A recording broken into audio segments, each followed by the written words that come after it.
este panel número 2 que lleva por título Pueblos indígenas, autonomías y construcción de la paz. Les pedimos disculpas que el programa sufrió algunas alteraciones, pero bueno, quedó una mesa maravillosa que ya les diré en algún momento. Vamos a seguir la misma dinámica. Los panelistas tendrán más o menos 15 minutos, 15 a 20 minutos para hacer sus reflexiones. Vamos a comenzar luego con un pequeño video en un segundo. Yo soy Waldo y soy parte del grupo de trabajo Pueblos Indígenas, Autonomías y Derechos Colectivos. Así que bueno, le pasaré la palabra a los compañeros y las compañeras que integran esta mesa ya en el orden que tomarán la palabra después de asistir el video.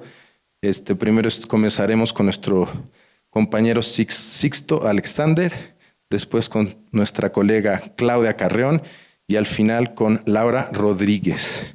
Así que bueno, yo les pediré que hagan una breve autopresentación, ¿no? Para está bien. Y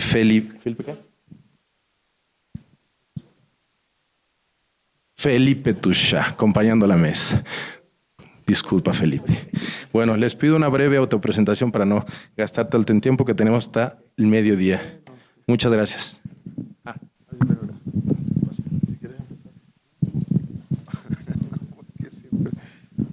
Siempre me ponen esto.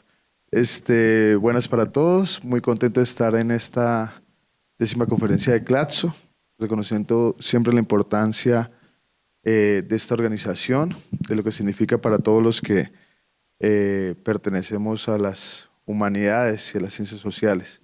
Mi nombre es Sisto Quintero, yo soy subdirector de Educación y Participación del Ministerio de Ambiente y Desarrollo Sostenible de Colombia.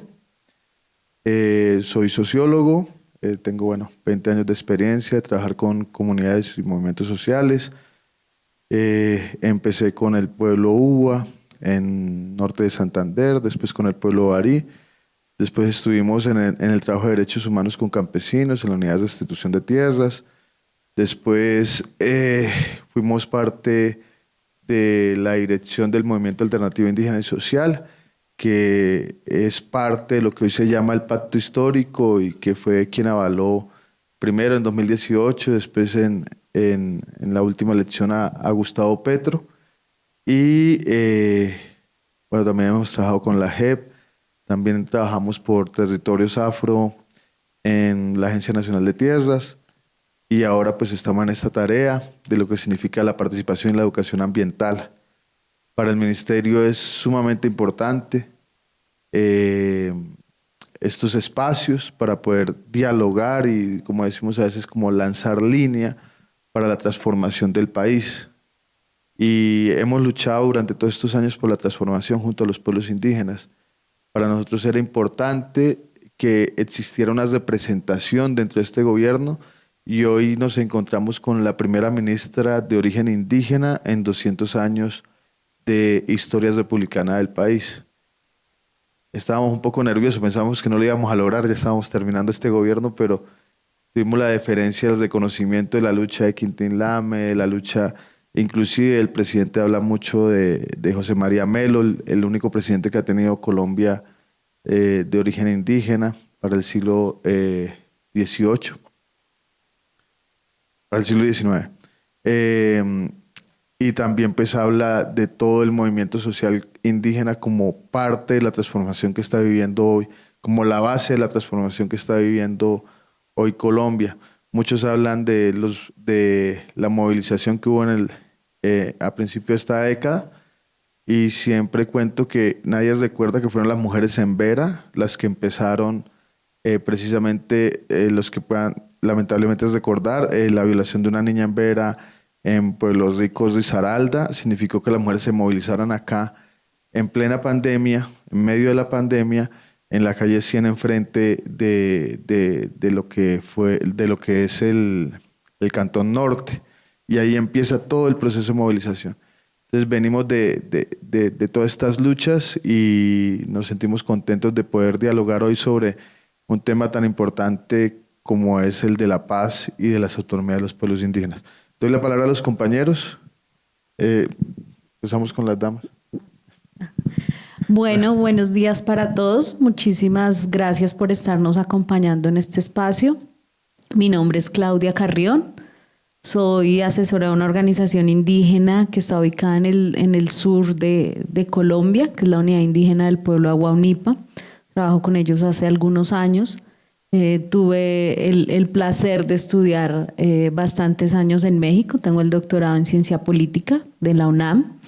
Y la idea es poder compartir en este espacio algunas ideas de lo que pasa en la cotidianidad. Acompaño a organizaciones indígenas hace bastante tiempo y pues en este escenario la idea es poner algunas ideas sobre la mesa que en muchas ocasiones pues los medios de comunicación y la gran mayoría de esas noticias que vemos nos indican algunas cosas en su generalidad, pero desde el territorio y desde las regiones la realidad quizás también es un poco más, menos general y mucho más convulsionada. Entonces, agradecerles y le doy la palabra a la compañera.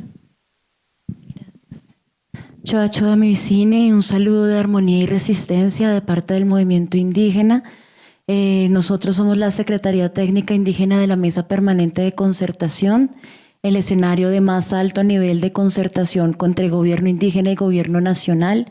Yo soy Laura Rodríguez, pueblo muisca de Cundinamarca. Van a venir dos autoridades nuestras que son Arley Cañas, coordinador de entidades territoriales indígenas, y Paulo Añocasi, quien es el secretario técnico indígena de la Mesa Permanente de Concertación. Yo estaré acompañando el panel mientras llegan nuestras autoridades que pronto están aterrizando. Y sin embargo, quiero contarles que la Mesa Permanente de Concertación está conformada por 7 organizaciones de nivel nacional que recoge 115 pueblos indígenas con 64 lenguas vivas, con una territorialidad de más de 34 millones de hectáreas a nivel nacional. Somos el escenario donde se concertan todos los proyectos, políticas, instrumentos jurídicos, normativos que afecten de manera positiva o no tanto a territorios y comunidades indígenas en el país. Es para nosotros una gran alegría y un gran honor acompañarlos en este espacio y pensarnos y compartir con ustedes de manera colectiva cuáles son nuestras apuestas para la construcción de las paces, ¿no? No solamente de una paz, sino de todas las paces que acompañan este tejido social. Itzeken. Bom dia. Buenos días, soy Felipe, soy del pueblo Tuxá de Brasil. Voy a intentar hablar una cosa que no es español, tampoco es portugués. Soy antropólogo y ahora trabajo en la Universidad Federal de Bahía, en el Departamento de Antropología y Etnología. Mi comunidad es una comunidad que está en el norte del estado de Bahía, las márgenes del río San Francisco, en Brasil. Y también soy uno de los fundadores de la Articulación Brasileira de Indígenas Antropólogos.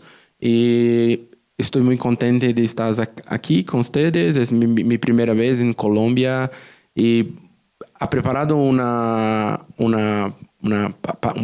charla sobre traer un poco de lo contexto indígena en Brasil que tiene cambiado en los últimos 30 años, también un poco de lo que estamos pasando ahora en este gobierno, tercer gobierno del presidente Lula, hablar un poco del contexto general. También mis estudios, la gran parte son sobre violencia contra los pueblos indígenas y violaciones de derechos, con una énfasis en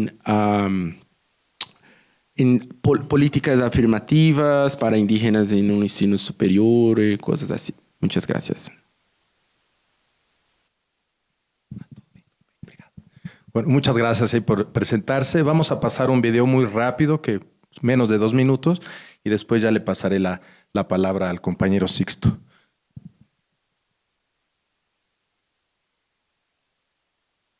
Que nosotros los políticos hacemos cosas, pero sin esa fuerza no podemos tener ganancias y no podemos reivindicar muchos derechos. Cambiamos la forma de gobernabilidad del país, la geopolítica del país, que tampoco lo hicimos nosotros porque muchos venían trabajando hacia atrás. Nosotros pudimos recoger lo más grande y de una lo estructural y colocarlo en contexto y sacarlo. La fuerza de todos nosotros, no de Orlando Rayo, de todos nosotros. Pero entonces, ¿sabe qué hicieron los compañeros de la Amazonía? Que eso hay que resaltarlo también. Ellos con el decreto 632 tomaron en sus asambleas decisiones de que van a ser entidad territorial. Con ese decreto para que puedan constituirse alrededor de 800 territorios indígenas en Colombia. Después de 50 años dimos el paso y es lo que se llama la verdadera paz total, porque es el desarrollo de la autonomía, la libre autodeterminación para ejercer gobierno propio con toda la estructura milenaria que tenemos, porque eso se llama descentralización. Y el epicentro de la fuerza son nuestras autoridades tradicionales, que nosotros los políticos hacemos cosas, pero sin esa fuerza no podemos tener ganancias y no podemos.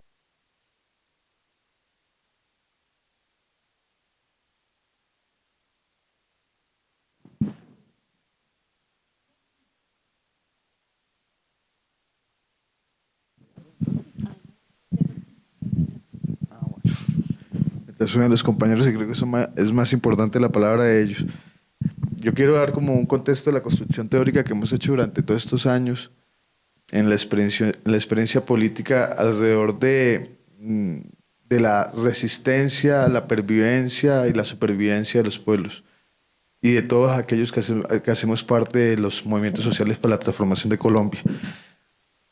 Como ustedes saben, el día de antes de ayer ya hubo un atentado contra un candidato presidencial y se revive un momento muy terrible para todos los colombianos, porque dicen, volvemos otra vez 30 años atrás, cuando fue la muerte de Jaramillo, de Galán, todo esto. Pero, como decía la compañera, los medios no tienen en cuenta la vida en los territorios, en las localidades, en lo local. Entonces, este compañero está ahorita en recuperación en el hospital, pero para nosotros los pueblos indígenas tenemos la tristeza de que ¿cuándo fue? ¿Hace 3 días? El 3 de junio fue asesinado el secretario de UNIPA de Camagüey en Nariño.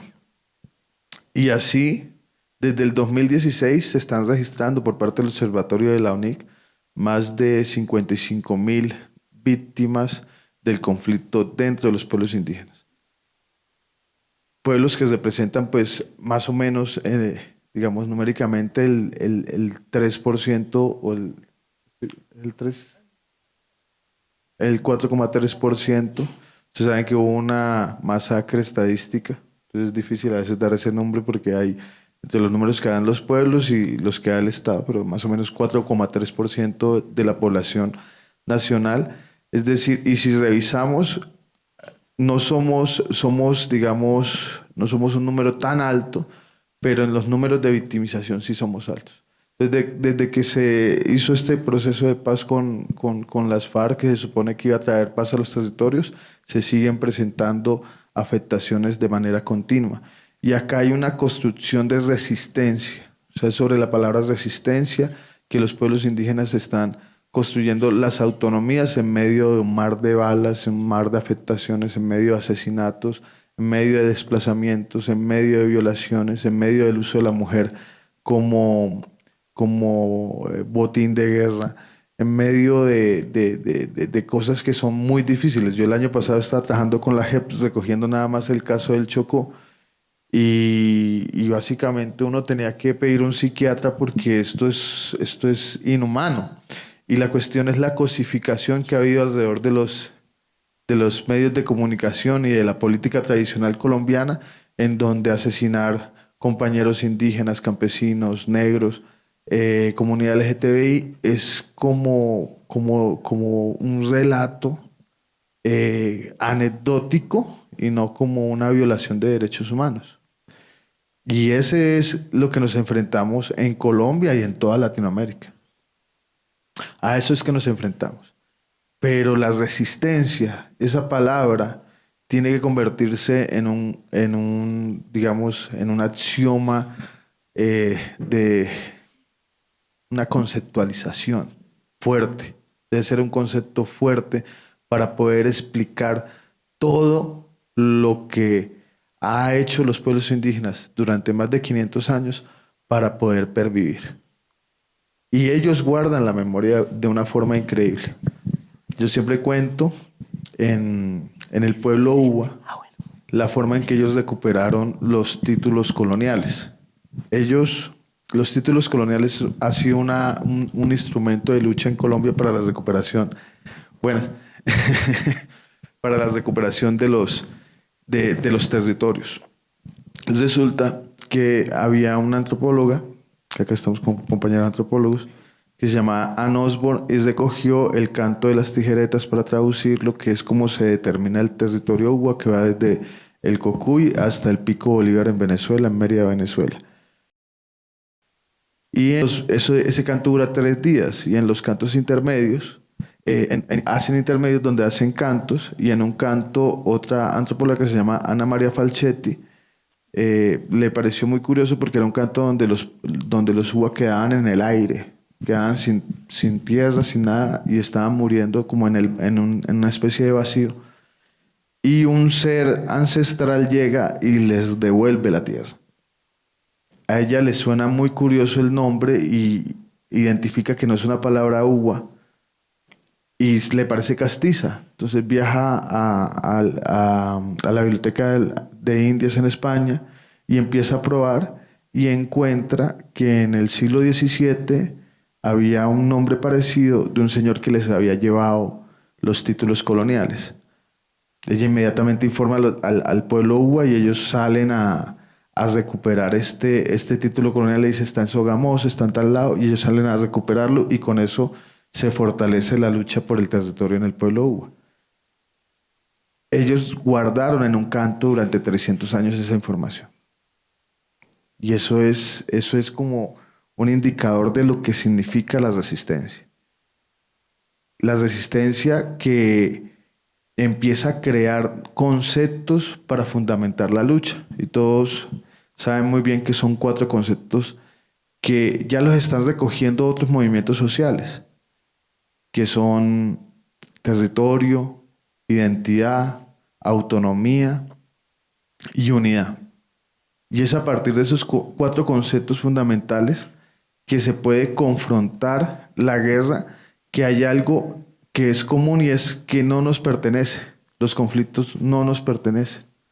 Aquello que crea los conflictos no le ha pertenecido ni a los movimientos sociales, ni a los pueblos indígenas, ni a los pueblos afro. No es de ellos de donde están haciendo el conflicto. El conflicto es parte de los procesos de colonización. No han cesado, por lo menos en Colombia, no han cesado los procesos de colonización. Y hay 2 formas de colonización, una que es armada y otra que es cultural. Pero las 2 son violentas. Y a eso es lo que se enfrenta. Y a eso es lo que se enfrentan los pueblos. Yo quisiera aprovechar, hay muchas cosas por hablar, pero quisiera aprovechar, dar la palabra además a los 2 compañeros que llegan. Para mí era importantísimo que estuvieran acá en este espacio, porque es una forma de reconocimiento precisamente a su lucha. Entonces acá está Pablo, está el compañero, para que se presenten y empiecen. Muchas gracias, Sixto. Bueno, primero que todo saludar al auditorio, a todas y a todos. Nos estamos bajando del avión, venimos con pinta caribeña. Y bueno, llegó la indiamenta. Así nos dicen acá en Bogotá cuando llega la minga. Llegó esa indiamenta. En Colombia, indiamenta es un término despectivo. De pronto para los que no son colombianos, con mucho orgullo, pues acá acaba de llegar la indiamenta otra vez a Bogotá. Soy Pablo Extraño, casi del pueblo Muroy, Huitoto, de La Chorrera.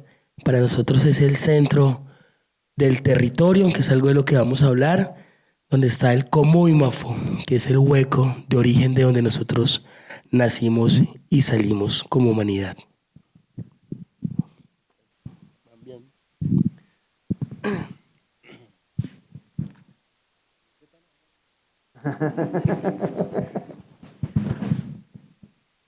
Vale, buenos días.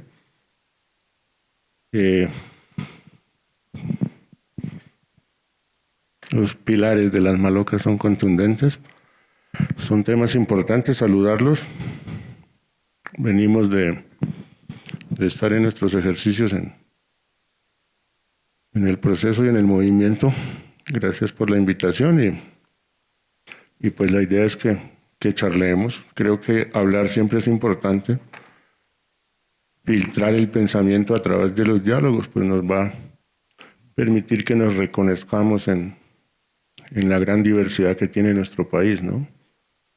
Y en estos momentos críticos que vive el país y que pareciera que políticamente se retrocediera nuevamente en el tiempo por muchos asuntos, pero que tenemos que seguir insistiendo en la medida que vayamos paleando las temáticas y que eso nos abra las mentes, nos desarme los corazones y podamos hablar sobre los temas importantes del país, creo que nos vamos encontrando. Veo temas bastante importantísimos en la pantalla.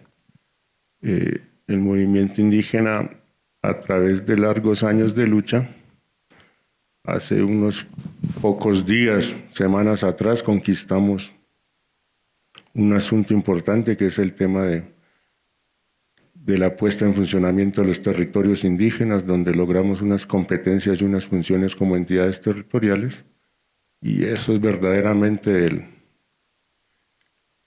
la maloca general que encierra todos los asuntos de ahí para adelante.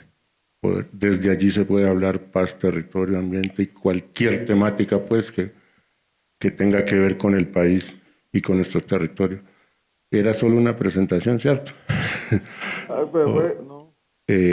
Aprovecha una vez. Mejor dicho, pregunten qué quieren saber. No, mentira. ¿Qué temáticas avanzamos? Paz, pero arrancas vos, ¿no? Sí. Bueno. No, estamos coordinados. Bien, no, pues es pueblos indígenas, autonomías, paz. Vamos a contarles pues, una historia y acá el compadre ya remata explicándonos de qué trata esta historia, este asunto.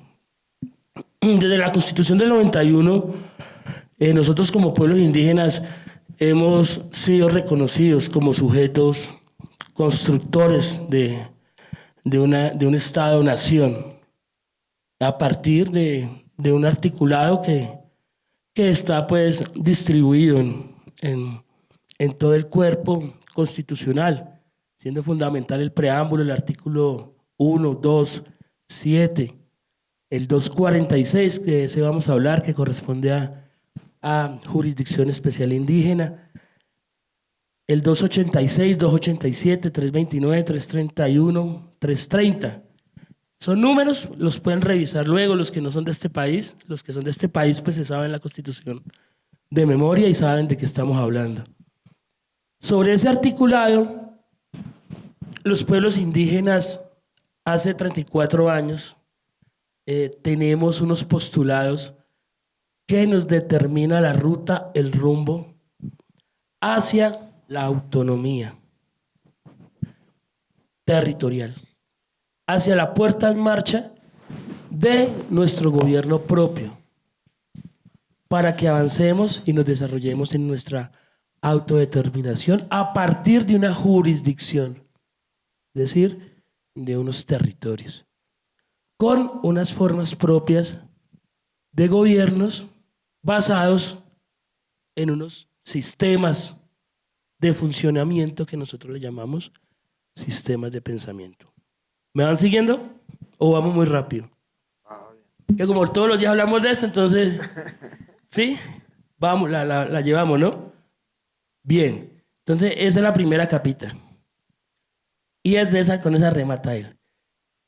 Ahora, ¿qué ha pasado? Vámonos estos últimos 4 años, como a modo de un breve informe. Hace 4 años nosotros empezamos a tener unos diálogos políticos, estructurales, con en su momento el candidato a la presidencia de la República, el compañero Petro, Gustavo Petro, y con él llegamos a unos acuerdos políticos, más no de carácter político electoral. Y estos acuerdos políticos fueron incluidos en el programa de gobierno del presidente Petro. ¿Y por qué estoy hablando del programa de gobierno? Porque recordemos que cuando se avanza en el Plan Nacional de Desarrollo, el presidente Petro dice, ese plan de desarrollo no refleja lo acordado en la campaña, ni en el plan de gobierno, ni en lo que los electores definieron de cómo se debía gobernar. En ese sentido, nosotros llegamos a un capítulo tercero, el 3.2, página 35, 36, 37. Yo digo estas cosas porque ustedes son académicos, ustedes van apuntando, ¿no? Allí pueden revisar los acuerdos políticos que suscribimos con el señor candidato en su momento. Y son acuerdos de fondo, de gran calado. Y es volver nuevamente a la Constitución del 91. Con Petro acordamos lo fundamental, y es que va a poner en funcionamiento los territorios indígenas.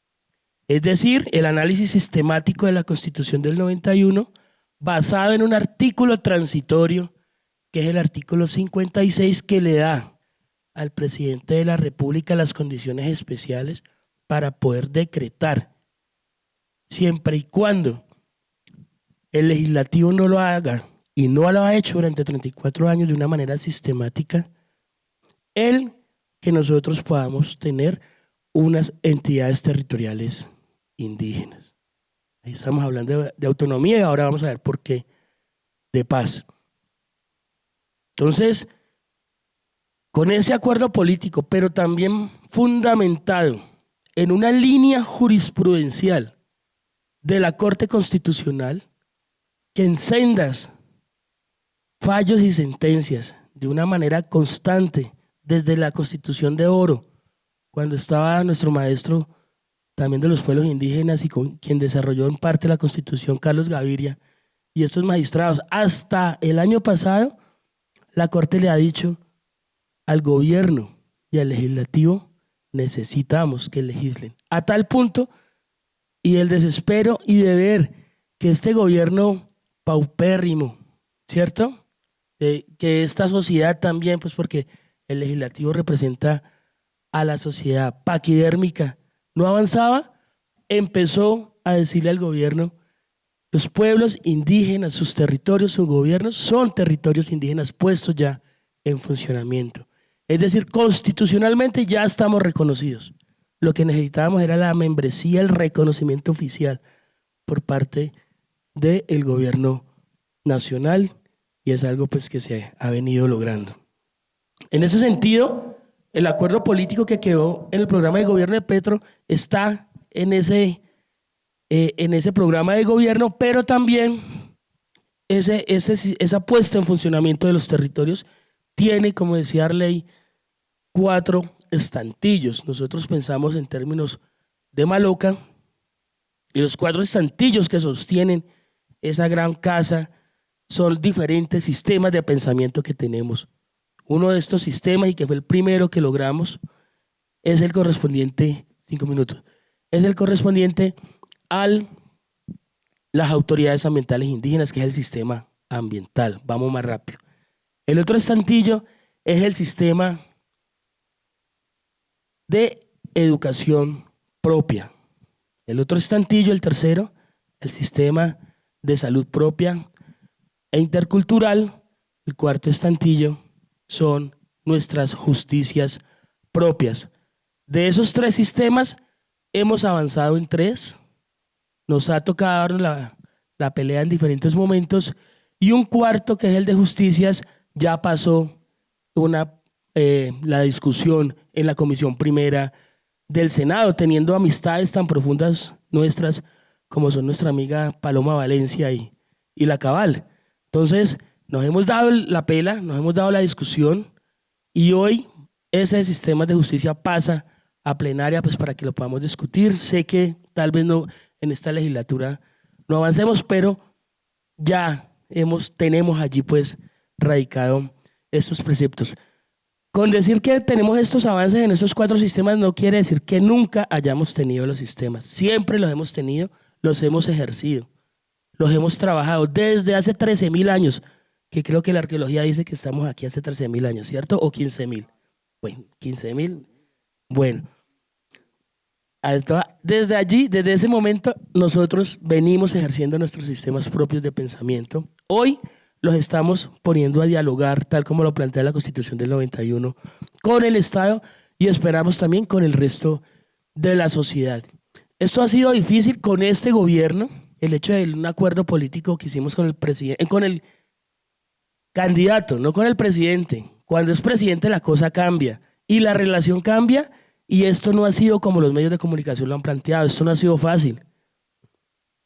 Han habido discusiones profundas con el gobierno nacional y con el Estado, con sus ministerios, diferentes ministros, con sus viceministros, con sus asesores jurídicos y espirituales, con sus tecnócratas que hoy siguen anquilosados en la estructura del Estado colombiano y no han permitido un cambio. Las transformaciones de las cuales nosotros hacemos parte de ese proyecto, las apoyamos, pero la mejor forma de apoyar las transformaciones de este gobierno Petro es materializando nuestros sistemas de pensamiento, materializando nuestras formas de desarrollar nuestras autonomías y nuestra autodeterminación a través pues, de unos territorios. ¿Qué nos tocó hacer para contarles lo que les estoy diciendo? Hacer lo que los indios han hecho siempre, una minga. O sea, estábamos, el tercer año de este gobierno estábamos en 0. Nos tocó hacer la minga. Eso fue lo que nos tocó. Y con la minga, nosotros no vinimos a apoyar al presidente Petro. Para que quede claro al resto de la sociedad, no la apoyamos. Apoyamos posteriormente, una vez haya cumplido con los acuerdos políticos con nosotros. Nosotros no somos marionetas y pensamos y somos reflexivos y nos movilizamos por nuestros intereses y los intereses de la sociedad, no como nos quieren vender los medios de comunicación. Y lo que logramos con esa minga, que no terminó el 1 de mayo, sino a través del 5, 7 de mayo, nos tocó movilizarnos en el Valle, nos tocó movilizarnos en el Huila, nos tocó movilizarnos en la Orinoquía para exigir el cumplimiento de la expedición de estos decretos, donde logramos la expedición, no solamente el de autoridad ambiental, sino el del sistema de educación, la expedición del sistema de salud. Logramos algo que es fundamental y que viene de los acuerdos de paz, que es el catastro multipropósito, que corresponde a la determinación y demarcación de los territorios indígenas realizado por nosotros mismos, sabiendo que tenemos y que podemos proyectarnos. Y aparte de los sistemas, sacamos de lo que nos va a comentar Arley, el decreto y la ley 488, que es la puesta en marcha de los territorios indígenas, que es lo fundamental, que es la pepa, que es la esencia y que es lo que nosotros queremos compartirles a ustedes, al resto de la sociedad y al mundo, de cómo se hace un proceso, y lo que queda de aquí en adelante son retos a 50, a 100, a 200 años y esperamos que a perpetuidad. Entonces, esto es como muy rápidamente contarles la historia, pero vamos a contarles de qué trata esto y de por qué es tan importante.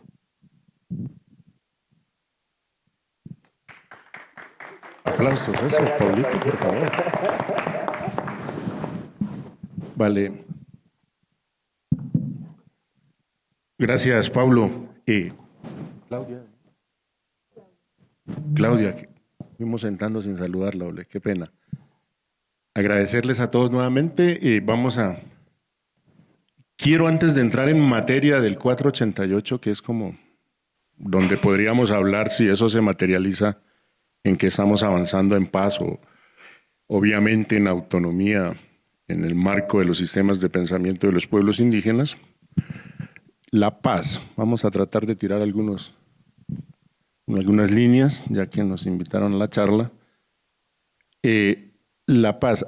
Tenemos que entender que la paz como un estado de cosas, no simplemente vista como un derecho, sino como la conclusión de todos los derechos para que pueda existir esa paz en el marco de muchos conflictos que vamos a seguir viviendo como sociedades, y máxime en un país tan diverso y hermoso como es nuestra Colombia, pero que esa mirada tan corta que han tenido nuestros gobernantes, a veces con unas políticas asesinas, incluyentes durante la historia de más de 533 años desde que se dio el desencuentro, pues es complicado, ¿no? Quiero decir y dejar una línea, al menos como para que nos la llevemos pensando a la casa, si es que la pensamos luego, es que la paz sin geografía, la paz sin territorio, la paz sin la inclusión en sus diálogos exploratorios o en el desarrollo, sin la participación de los pueblos, de los territorios, y no solo de los que hacen la guerra, pues no va a ser paz, ¿ves? Porque si hablamos solo con los que están como actores boleándose plomo, como lo decimos coloquialmente, los sacamos de esa realidad y vaciamos esos contenidos territoriales, esos contenidos geográficos, esos contenidos culturales y esos contenidos verdaderos que administran esos territorios. Y en el caso específico nuestro, sin ser sectarios pues, pero la charla un poco va en esa línea y toca hablar específicamente para los pueblos indígenas. Si no se incluyen nuestros sistemas de conocimiento como el mecanismo de pensamiento que marca el camino para el desarrollo de los ejercicios propios, para administrar nuestros territorios de acuerdo a códigos, a marcos conceptuales distintos de las otras sociedades, pero con la disposición de dialogar siempre y coordinar, pues va a ser muy complicado. Porque entonces la paz se va a convertir en un propósito, en una coyuntura de propósito político, y pues los conflictos van a existir, pero las guerras no las vamos a poder confrontar. El reto es grandísimo. Colombia es hermosa y diversa, pero esa diversidad y esa hermosura trae unos temas que nos han confrontado, dado que los gobernantes de nuestro país han querido homogenizar, ¿no? Les ha parecido fastidiosa la diversidad cuando no la hemos visto como debe ser, como un potencial.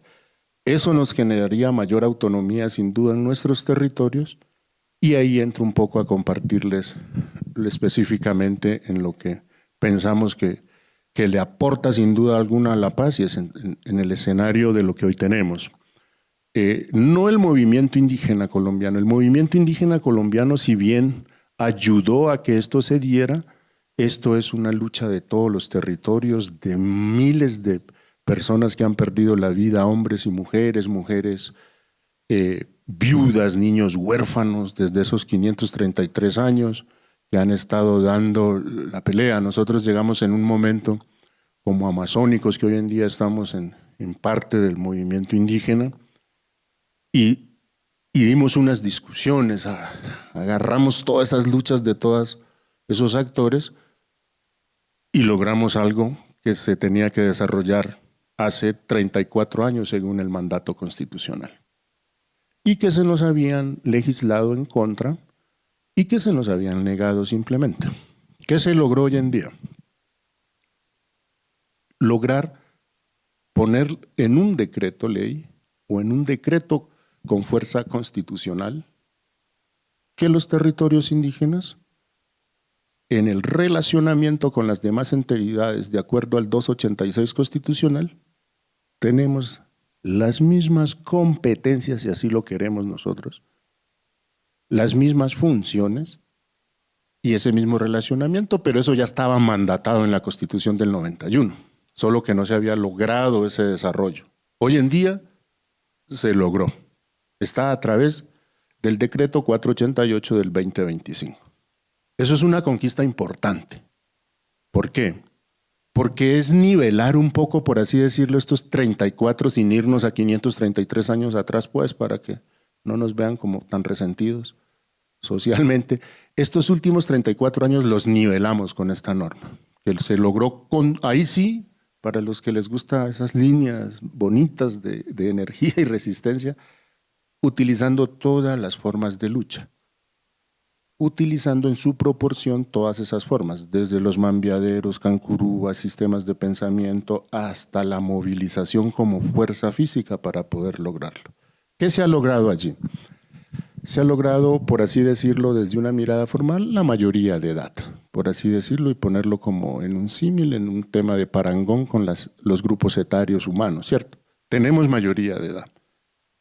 Hemos decidido, hemos caminado, nos han dado la mayoría de edad, se pueden lograr muchos temas desde la autonomía, nos han reconocido formalmente como lo que siempre hemos luchado, pero ahora vienen los retos, ¿cierto? Los retos es, vale, los retos que tienen que ver en línea de los temas que se están hablando. Lo económico, los que hemos trabajado y construido el ejercicio, el equipo, que esto aquí hacen parte todas las organizaciones de la estructura nacional indígena, no es de una persona, hay un montón de personas atrás que han pensado esto, también he ayudado a hacer la minga de ese pensamiento, pero desde lo que pensamos nosotros, lo económico, lo fiscal, no es la meta, no es el objetivo, pero sí es un vehículo. Sí es un vehículo que si se logra descentralización en los recursos, en la hacienda pública, en el fisco, vamos a poder reorientar verdaderamente este país y generar mayor potencialidades desde esos territorios, ¿cierto? Pero esto tiene un fin, más allá de lo económico, el económico como un vehículo, y el objetivo fundamental para nosotros es cumplir los mandatos desde los sistemas de conocimiento, y es cuidar la vida. El cuidado de la vida, pero no en un enfoque de derecho. ¿Qué es que tú tienes derecho a la vida? Sí, claro. Desde nuestra mirada, el tema es que cuidar la vida es un mandato de la ley de origen, de la ley de vida de los territorios. No es un tema opcional, es mandato de cuidar la vida siempre.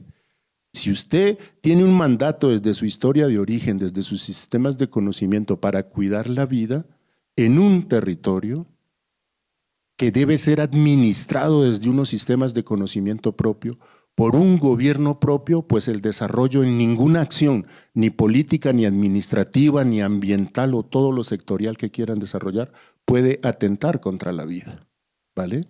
Entonces la estructura y el deber ser es que todo lo que hagamos en el marco de esta plataforma hacia afuera de coordinación es cuidar la vida, entendiendo que las entidades territoriales es una estructura que se puede revisar conceptual, estructural y en los desarrollos que no es de adentro de los pueblos indígenas de afuera, pero que la hemos optado como bisagra, como un mecanismo bisagra para dialogar con el otro, ¿cierto?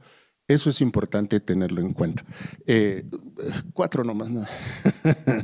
En ese sentido tenemos un reto, y es que no nos queremos parecer ni a los municipios, ni a los departamentos, ni a la nación, porque caeríamos en el error de lo que siempre nos anda, que tiene el equívoco. Nosotros tenemos un reto mayor.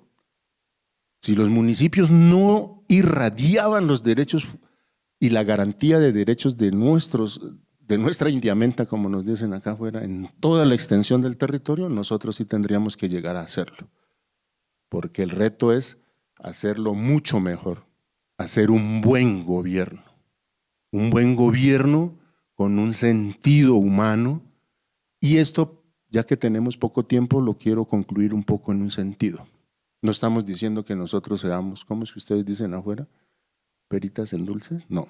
O sea, adentro en el movimiento son seres humanos, y eso hemos aprendido de todo. Nos mantenemos en cosas culturales y en camino, pero eso han aprendido también mañas de afuera.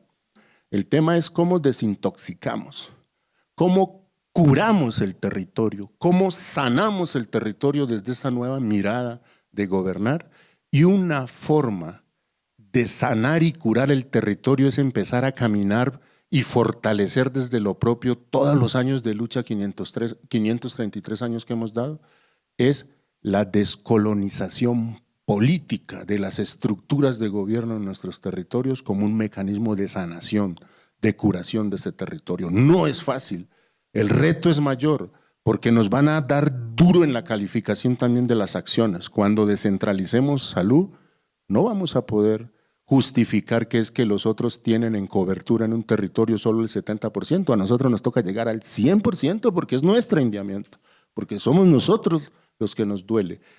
Es decir, nosotros decimos que no le tenemos miedo a la nueva arquitectura institucional que se tiene que construir y que hemos logrado meternos en esa estructura. Hemos movido el árbol y hemos resquebrajado el Estado social de derecho y hoy en día estamos allá adentro, pero eso tiene que tener un propósito para hacerlo mejor.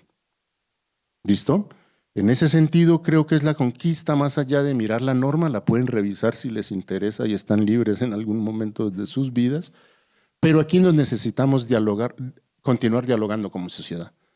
Dejar esas endogamias de los sectores sociales, de temas, y nosotros también tenemos que aprender en algunos asuntos a dialogarnos y a poder construir una nación diversa, ¿no? Donde no seamos odiosos con la diversidad, donde entendamos que esa diversidad nos da potencialidad, donde entendamos que es más bonito tener miles de opciones de platos de comida, de territorios, de pensamientos, que un plato desde Bogotá imponiéndose, por así decirlo, a todos los demás territorios. Y que lograr la autonomía, lograr la paz, no es descentralizar el centralismo, no es que desde Bogotá llevemos y potencialicemos las oligarquías regionales porque estamos repitiendo el error nacional solo que a nivel más territorial, a una escala menor, sino que nos reconozcamos verdaderamente, y este es un paso y un reto, entonces que la paz, la autonomía y el cuidado de estas autonomías indígenas va a depender de todos, porque el conocimiento de ustedes como sociedad no indígena nos ha ayudado a entender y a interpretar cosas que también han abierto caminos que nos han permitido estas conquistas, pero que pues nosotros nos basamos fundamentalmente en los sistemas de conocimiento, ejercicio de gobierno propio en un territorio. Muchas gracias.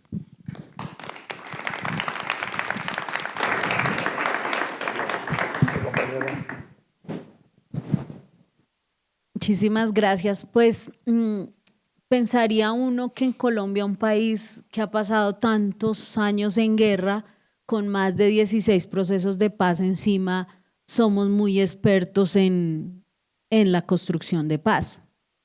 Desde los pueblos indígenas, eso ha sido, dijo Barley, para no vernos tan resentidos y hablar solo de lo más reciente, hay una neutralidad activa declarada desde Bitonco en el 85. Esa neutralidad activa significaba para nuestras guardias indígenas, nuestros sistemas de autoprotección, un tema muy importante, ¿no? Y era la participación en la defensa de los territorios. Digámoslo así, en los más de 16 procesos de paz que ha pasado nuestro país, y solo para recordar el último, también en esa construcción de paz nos costó llevar una cosa mínima que no pasa de 6 páginas, que fue el capítulo étnico. Y el capítulo étnico, que lleva unas salvaguardas, fue lo que permitió de alguna manera una participación real en ese sistema que generó unos mecanismos, ¿no? No está aquí la magistrada para hablar, creo que, de uno de los mecanismos más importantes que el mundo tendría que conocer, ¿no? Lo que están haciendo los pueblos indígenas con la justicia transicional a través de la JEP, lo que se hizo con la Comisión de la Verdad, lo que se está haciendo con la unidad de búsqueda, pero nada de eso ha sido una bondad o un regalo o una concesión. Dentro del proceso de justicia transicional que se ha conocido, que se ha trabajado, que se viene incluso comparando con lo que pasó en Ruanda, y la posibilidad de esa interacción y ese diálogo con las personas que ya no están y con la construcción de lo que sería esa justicia transicional para los pueblos indígenas, ha permitido el desarrollo de unos casos indígenas muy importantes, y quizás no alcanzaría el tiempo para hablar no de lo que la JEP ha construido en el marco de esa justicia transicional y los pueblos indígenas, sino lo que los pueblos indígenas han puesto en ese escenario, ¿no? Caso 02, el pueblo Agua ha puesto una construcción, el TOAR, Trabajo sobre las Acciones Reparadoras, lo que ha hecho ese TOAR, que lo hace hoy uno de los pocos TOARs que está en desarrollo, ha sido el fortalecimiento de la medicina propia, como la posibilidad de recuperar algunas de las afectaciones que se dieron. Y en ese marco, yo solo por mencionar ese proceso reciente, Creo que sí nos corresponde pensar al menos en el caso de Nariño las afectaciones que ha tenido el gobierno propio, ¿no? O sea, así como ya no se dice paz, sino decían paces diferenciales o las paz que cada pueblo pueda construir y que no caen o no pasan solo con esos discursos que el buen vivir para el pueblo Aguá, el Guatuzán, el vivir bonito, que pasan por las construcciones armónicas que cada uno de los pueblos y de armonía que pueda tener con los diferentes seres de la naturaleza, sí se evidencian unas afectaciones diferenciales en el marco del gobierno propio. Existen en este país ciertos corredores que se han visto con mayores afectaciones en el marco del gobierno propio. No es un secreto que para el pueblo Aguá las afectaciones al gobierno propio han tenido y tienen unas repercusiones muy grandes. Estoy hablando de una zona en el sur del país que limita con el norte de Ecuador, que es la frontera, 586 kilómetros abajo, que han sido utilizados para muchas cosas, pero, y ese pero se vuelve sumamente conflictivo, son y hacen parte del territorio ancestral del pueblo Aguá, del Catsazú, de la gran casa del territorio Aguá.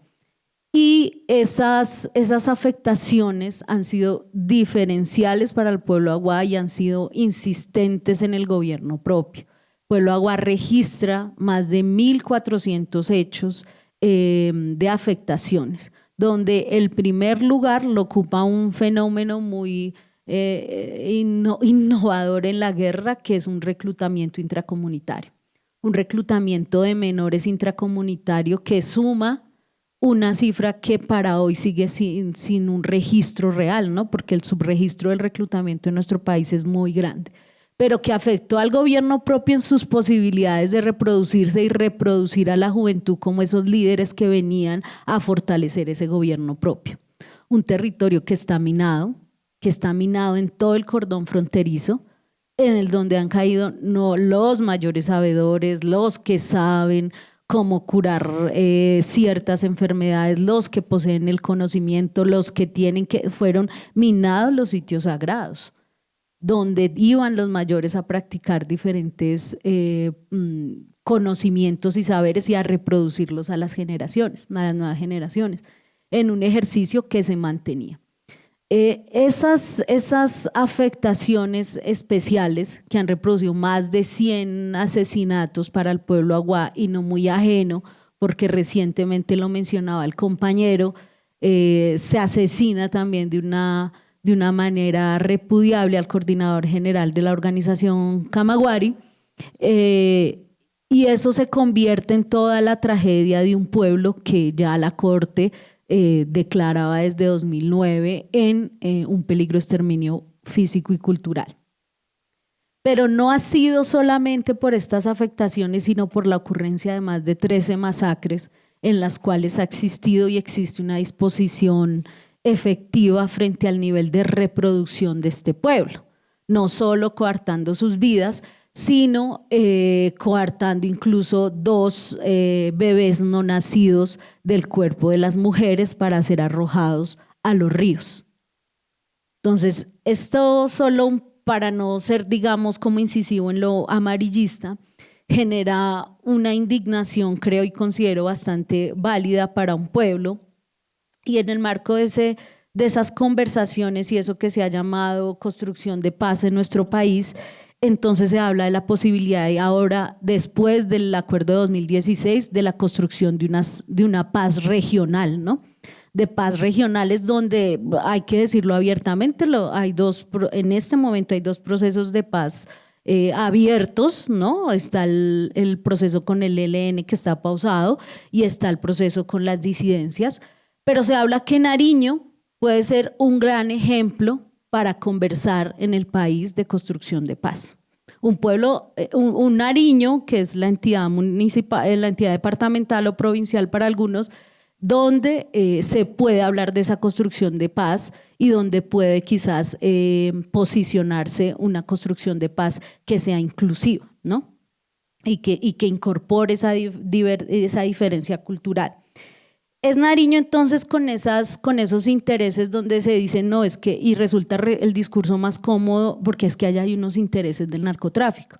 Y lo que pasa es que allá se pusieron a sembrar coca y ese discurso es más cómodo y es más como tranquilo económicamente hablando, pero no se habla más frecuentemente de unos intereses de los privados, ¿no? Es que aquí estamos hablando de cómo se cotiza el oro, es barbacoas, históricamente donde hasta comían espolvoreándole polvillo de oro a las comidas. Estamos hablando de extracción maderera. Estamos hablando de unas palmicultoras que han tenido presencia en nuestro país desde los 60. Estamos hablando de una extracción de hidrocarburos que ya está pasando de moda, por eso ahora hay un nuevo discurso que se usa en el escenario, que es todo el tema de pagos por servicios ambientales, ¿no? De un interés muy presente que estamos inmersos ahí. Si los pueblos indígenas, veía yo un foro de Red Plus recientemente, estamos inmiscuidos en una producción. No solo esto es una conversación de coca, estamos hablando de una conversación de intereses de privados y sectores económicos en el país que no es secreto para nadie, pero que a veces es más cómodo hablar solamente del narcotráfico. En ese contexto se habla de la construcción de paz en Nariño y uno de los frentes decide cómo mantener ese proceso de paz y continuar, que es Comuneros del Sur, esa conversación en el territorio y se celebra, ¿no? Y se celebra en los medios de comunicación y se celebra de manera pública en todo el país, pero ya esto lo digo yo personalmente, es muy triste que lo que se celebre en esos procesos de paz es la firma de unos acuerdos mineros. Entonces, bueno, uno puede hablar de, bueno, vamos a construir la paz y cómo es que se construye la paz y todos participamos, pero todos participamos ¿en qué? En la repartición de qué y para quiénes, porque es que también se reparten proyectos productivos para las personas que hacen parte de esos procesos, pero pues las cosas no se siembran en el aire, las cosas se siembran en un territorio que tiene unos dueños ancestrales y que lo han defendido y por eso mantienen las condiciones que hoy mantienen. Entonces estamos hablando de repartir qué territorios, o sea, sí, efectivamente la defensa del 286 los mayores la hicieron para tener unas entidades territoriales, pero entonces en el marco de la construcción de paz sí considero hay que hacer un alto y pensar qué es lo que se está poniendo en esos procesos de paz. Muchos de ustedes, entiendo, son de otros lugares y en esos procesos de paz resulta que en esas mesas tienen asiento permanente y constante, pues los actores que hacen parte de los diferentes grupos tienen asiento, como son procesos de paz territoriales, la entidad municipal, las gobernaciones, que serían las entidades como provinciales, y el gobierno nacional a través del alto comisionado, pero no tienen asiento permanente los dueños de ese territorio. Pero se está hablando de esos territorios. Ahora, en este momento, hay resguardos que se están proponiendo, como lo que fue el Caguán, como zonas de despeje, preguntándole a quién, para hacer qué. Entonces, esas ideas, digámoslo así, que se pueden ir cocinando con esos diferentes procesos de paz que pasan en el territorio, definitivamente han tenido unas afectaciones, ¿no? Cuando hablamos de autonomía y gobierno propio, los actores, por ejemplo, un ejemplo con el que voy a cerrar son resguardos indígenas que tenían para 2021 700 habitantes, pero en connivencia con el área de registro del Ministerio del Interior, porque es el Estado quien tiene esa área de registro, pasaron a tener 2.400 personas. Y uno dice, pero ¿cómo pasa un resguardo de tener 700 personas a tener 2.400 personas si se supone que el Ministerio del Interior está revisando con constancia las altas y las bajas? Y así se hubieran reproducido como hubiesen querido ustedes todos los días, ¿Cómo va a subir más de 3 veces ese censo? Y uno dice, ¿y entonces quién está entrando a los censos? Y entonces uno se pregunta, ¿y entonces los censos para qué son? ¿Para escoger autoridades? Y entonces si ya entran terceros ocupantes a esos censos, entonces ¿quiénes van a ser las autoridades? A fuerza de las armas de esos resguardos, terceros ocupantes que tienen intereses no solo ilegales en el territorio, sino intereses legales en el territorio. Pero a su vez están negados de ese espacio legal de representación que es su gobierno propio para avanzar en todos estos desarrollos de los sistemas propios, pero también están negados de conversar sobre la paz que sucede en sus territorios, las afectaciones que tienen que vivir en sus territorios, que tienen que vivir sus jóvenes, que tienen que vivir sus autoridades, justicia propia. Justicia propia, ¿quién ejerce allá en la selva de Nariño la justicia? ¿Quién recoge los cuerpos? La Guardia en Calagua y sus muros. Ellos recogen a los cuerpos en el territorio. ¿Quién le pone el pecho a esa guerra en el territorio? Pero ellos no tienen asiento en las mesas de conversación. Es una situación compleja en ese marco de construcción de paz que sí tendría que abrirse, que sí tendría que decirse. Ustedes lo ven en la prensa todo el tiempo, una celebración constante de la participación de los diálogos de paz que suceden en Nariño, pero ese detalle y ese desmenuzar cómo puede uno tener voz, porque dice la Defensoría, no yo, que allá hay más de 14 grupos armados. Entonces, ¿cómo hablar o cómo decir todas estas cosas que están pasando en estos escenarios públicos cuando se están firmando, insisto, cosas tan delicadas como acuerdos mineros, acuerdos de biocombustibles, está entrando la plata para proceso de paz por pago por servicios ambientales? Creo que compañeros esto lo saben más que yo. Entonces, eso dejaría yo ahí como abierto para generar algunas preguntas.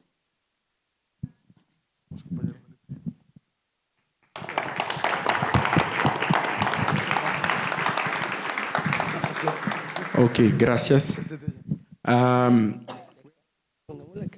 De lo contexto do Brasil, actualmente en Brasil nosotros somos 305 pueblos indígenas diferentes, más de 274 lenguas habladas, y cada uno de estos pueblos tiene un proyecto de futuro diferente, ¿sí? Un planeamiento de cómo queremos estar en 20, 30, 40, 50 años. En los años 2000 hablábamos de cerca de 800.000 indígenas no censo nacional, y ahora en 2022 tenemos lo nuevo censo que dice que somos 1.600.000 indígenas. Esto es como la proporción mantiene la misma, 0,3% de la población indígena, la población brasileña se identifica como indígena. En 2028 faremos 40 años de la Constitución Federal de 1988. Pensando, la Constitución Federal de 1988 es conocida en Brasil como la Constitución Cidadã, porque era muy considerada progresista después de los procesos de lo autoritarismo, la dictadura militar que hasta 88 estaba muy viva en la memoria, ¿sí? Entonces, quiero hablar un poco de las similitudes y las diferencias de estos 40 años, lo que ha cambiado después de la Constitución. Y para tal voy a empezar con una experiencia muy personal. En 1988, mi pueblo, mi comunidad ha sido desplazada por cuenta de una hidroeléctrica que ha sido construida en los marcos de la dictadura con una retórica progresista de modernización. Toda la comunidad ha sido desplazada. La gran parte del territorio tradicional, que era compuesto por más de 30 islas en los San Francisco, están hoy sumergidas por cuenta de la hidroeléctrica, ¿sí? Yo crecí en este contexto después de la hidroeléctrica, no ha conocido antes lo que ha pasado. Entonces solo oí mis abuelos, mis familiares hablar de cómo era la vida antes de esa hidroeléctrica. Era un contexto después de los desplazamientos, estábamos muy nuestra acción cotidiana estaba muy voltada para queríamos justicia de lo que había pasado con nosotros. La compañía había firmado acuerdos como en 6 meses después de los desplazamientos vamos a dar para ustedes nuevas casas, nuevo territorio para ustedes. Hoy, 35 años después, la empresa no cumplió lo que prometió para nosotros durante el proceso, ¿sí? Entonces, en los años 90 estábamos muy voltados para buscar justicia para los acuerdos y las promesas que la empresa había hecho para la comunidad y para los líderes. En ese contexto, los líderes decían para nosotros, los jóvenes, que los antropólogos no indígenas y los advogados no indígenas no estaban resolviendo el problema y que era importante que nos fuimos para la universidad porque precisábamos ter antropólogos e advogados indígenas do pueblo. Esto era pasado para nós com uma missão para termos mais autonomia no futuro. ¿Sí? Me recuerdo de meu abuelo falando isso, que queria antropólogos, advogados e médicos de la gente. Naquele contexto, isso era sinônimo de autonomia, algo muito positivo. Foi pouco com esta intenção que fui para a universidade estudar antropologia e hoje sou professor de antropologia em uma universidade. Em 2015, quando comecei a participar do movimento indígena nacional, ¿sí? Saí de minha região e fui para Brasília, que é a capital do país, e tive a oportunidade de conhecer a luta de outros pueblos indígenas de regiões muito lejas de onde vengo. ¿Sí? Sou da Bahia, que é uma região completamente diferente da Amazônia. ¿Sí? E quanto mais realidades e experiências indígenas conhecia, mais compreendia que minha experiência personal não era singular, era muito parecida, muito cerca da realidade dos outros indígenas no país. Toda a gente tinha histórias de desplazamento por conta de rodovias hidrelétricas e uma história de muitas violações de direitos e de violência de todos os tipos, com ênfase em contexto de lutas territoriais, como de onde eu estava falando.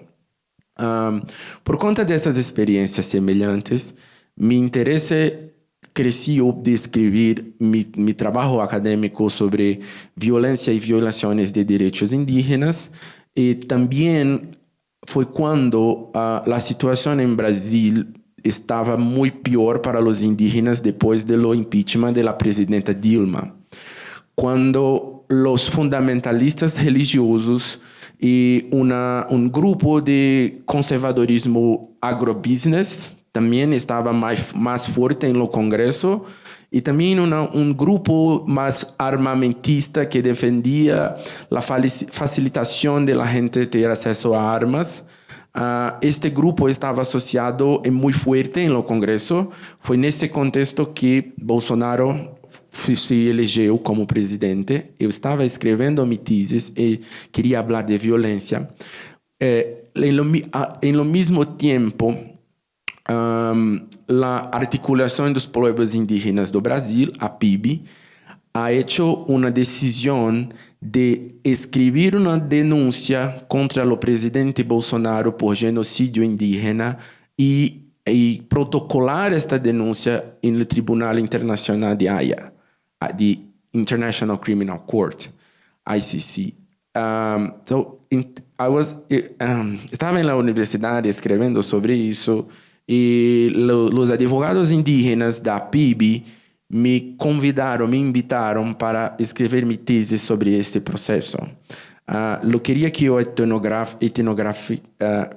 hicesse registro do processo dos advogados indígenas pela primeira vez.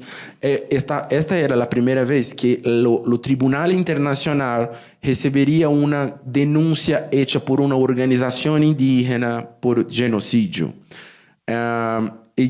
E escrevi sobre isso e acompanhei as escolhas, as decisões deste grupo de advogados indígenas da PIB, como estava enquadrando os fatos que denunciava de genocídio por o presidente Bolsonaro e também o que estavam descrevendo como genocídio. Genocídio é a categoria conceptual que pensaram que era mais interessante. Eu também escrevi sobre um conceito de letalidade branca que eu criei a partir de estas experiências conectadas de violência que, embora parecia à primeira vista muito singulares, o que passou com os Tuxá, o que passa com os Guajajara, o que passa com os Yanomami, mas depois que olhamos de uma primeira vez e olhamos mais tentando entender como são parecidas e semelhantes na história, vemos que há um plano muito arquitetado para obliterar a existência indígena e que este plano hasta mais de 500 anos. ¿Sí? Quando falei de la similitud e las diferenças desse período, é porque todo este período é marcado por violência e violação de direitos. A Constituição Federal de 1988 é considerada muito boa por o capítulo 8, que é o capítulo indígenas, dos índios, o artigo 231 e o artigo 232, são muito positivos para os direitos indígenas. E muito ha cambiado desde 88, mas a situação de vulnerabilidade, marginalização e violência é a mesma. Lo que ha sido criado são novos espaços de participação indígena na vida pública. Antes de 88, estávamos enquadrados em uma categoria de relativamente incapazes para o exercício da vida pública. Isto é muito importante de pensar que depois de 88 podemos participar mais ativamente. Se me perguntam o que há de novo, porque se a violência permanece a mesma, o modelo de desenvolvimento, de desenvolvimento é o mesmo, falam de novas hidrelétricas, falam de modelo econômico que não corresponde ao que desejamos para o futuro enquanto indígenas em Brasil. Mas a principal diferença é que agora estamos ocupando espaços que não ocupávamos antes. ¿Sí? En los últimos 4 años ha sido creado en Brasil un Ministerio de los Pueblos Indígenas, esto es nuevo.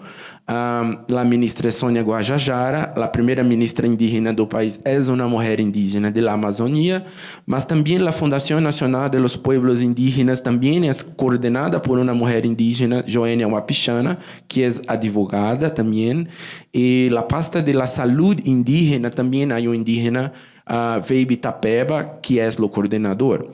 Não sei quais vão ser os efeitos disso a longo prazo para resolver esses problemas, mas é um momento muito interessante de ver pela primeira vez em los noticiários indígenas ocupando espaços. Isto é muito novo em Brasil.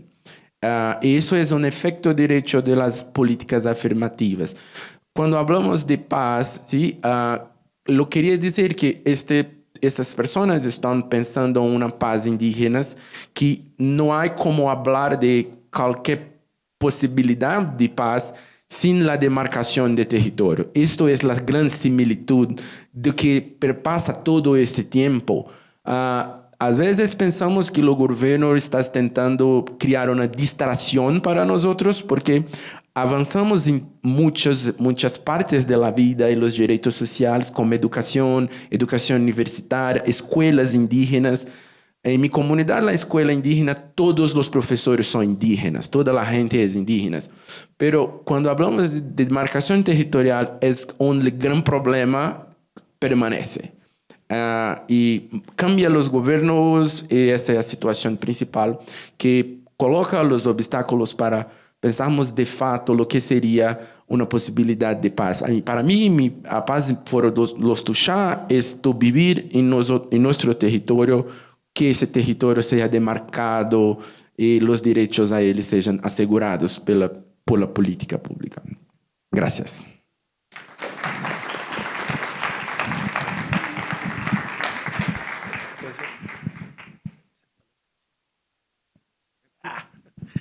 Muchísimas gracias. Gracias, Felipe. Hablas muy bien español, ¿eh? Así que les agradecemos a todos. Todavía tenemos unos 10 minutos. Así que si quieren hacer alguna pregunta, podemos hacer un bloque de 3 preguntas. Haría alguien que levante la mano por ahí. Por favor, Miguel. ¿Vienes o...?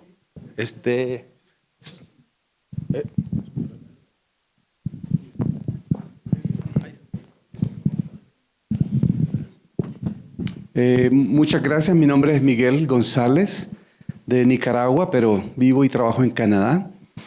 Mi pregunta, bueno, gracias por las presentaciones, pero tengo una pregunta para Felipe, ¿verdad? Porque yo estuve trabajando en un informe sobre genocidio también contra el pueblo Mayagna y Miskito de Nicaragua, pero nos costó mucho posicionar el concepto porque efectivamente lo que describiste era exactamente lo que observábamos, que habían violencias, ataques, masacres, pero no estaban todas visiblemente articuladas. Entonces tuvimos que hacer como una línea de tiempo y explicar el contexto y la estructura y las decisiones que habían creado una situación generalizada de ataques que tenían sistematicidad, ¿verdad? Y bueno, ese informe se fue al Consejo de Derechos Humanos y bueno, está ahí, lo mandamos también a la Comisión Interamericana con un grupo de activistas y pues y académicos, indígenas y no indígenas. Pero me gustaría que quizás hablaras un poco más del concepto de letalidad blanca que contribuyeron en el informe al que te hiciste referencia y especialmente cómo ha avanzado la discusión conceptual de ese concepto en esos mecanismos de derechos humanos. Porque, claro, el tema de genocidio, obviamente hay una historia de genocidio en las Américas, ¿verdad? Pero en la actualidad como que hay un nuevo contexto, ¿verdad? Que a veces puede eclipsar nuestra propia dinámica, el contexto del genocidio en la Franja de Gaza, ¿verdad? Y eso puede eclipsar también, ¿verdad? La misma gravedad, la misma profundidad, pero en el caso de América Latina quizás eso no es tan evidente, pero está ahí. Entonces yo lo quiero poner en la mesa y pedirte un poco más de elaboración. ¿Hay alguien que le gustaría hacer alguna otra pregunta para dos más y cerramos el ciclo y después ya los ponentes, bueno, cerraremos la mesa? Por favor.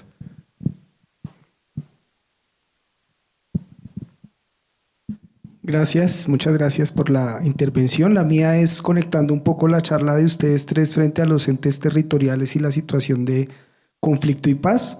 Quería saber justo cómo desde esta propuesta de los entes territoriales se están pensando el tema de la paz, muy puntualmente porque a propósito de las cosas que nos has narrado de ejemplos en Nariño, pues es claro cómo los pueblos indígenas han tenido que convivir con diferentes actores armados, pero las negociaciones de paz y demás siguen siendo competencia de la Oficina del Alto Comisionado de Paz, pero las acciones humanitarias muchas veces terminan asumiéndolas los pueblos indígenas y también tienen que asumir un diálogo que digamos que si nos vamos a la Constitución y a la legislación sería ilegal o ilegítimo, bueno, de hecho ilegal, pero que se debe hacer de conversar con los actores armados y plantearles el respeto por la autonomía, por el gobierno propio, etcétera, etcétera. Entonces como que conecto las dos cosas entre lo de la discusión de los entes territoriales y estas necesidades y demás, donde también creo que debe haber una evolución para que exista una autonomía de los pueblos indígenas de tener sus procesos de paz y demás. Y bueno, es más en ese sentido mi reflexión, qué ideas podrían dar. Gracias. ¿Cuál es tu nombre? Muchas gracias, David. Buenos días, mi nombre es Zafra Mejía, vengo por parte del programa indígena de mi universidad y me gustaría como que nos pudieran platicar un poco sobre cómo pueden ser como procesos de reconciliación interna también al interior de las comunidades. Hablaban como de la desintoxicación del territorio y la necesidad de que estos procesos de paz estén arraigados, ¿no? Como a procesos de autonomía territorial, Sin embargo, una de las preguntas que creo que está surgiendo también en el caso de México, y creo que en ese sentido se puede acercar un poco como a estos procesos colombianos, y que me interesa mucho pues conocer su experiencia, es cuando al interior mismo del territorio las mismas comunidades están participando en grupos confrontados, en el caso de México, sobre todo en temas de narcotráfico, ¿no?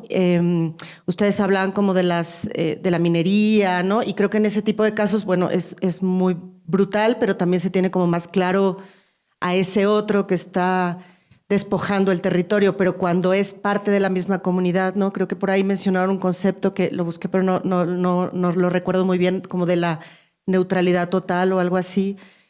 Me gustaría que pudieran compartirnos si en algunas de las comunidades de ustedes o de los procesos que ustedes conocen, hay algún tipo de procesos que esté generando como esta posibilidad de reconciliación, porque también en el caso de México muchos de estos procesos no solamente es una confrontación política, sino principalmente es una participación económica por una pobreza muy extrema, ¿no? Y que entran al narcotráfico por necesidad, básicamente.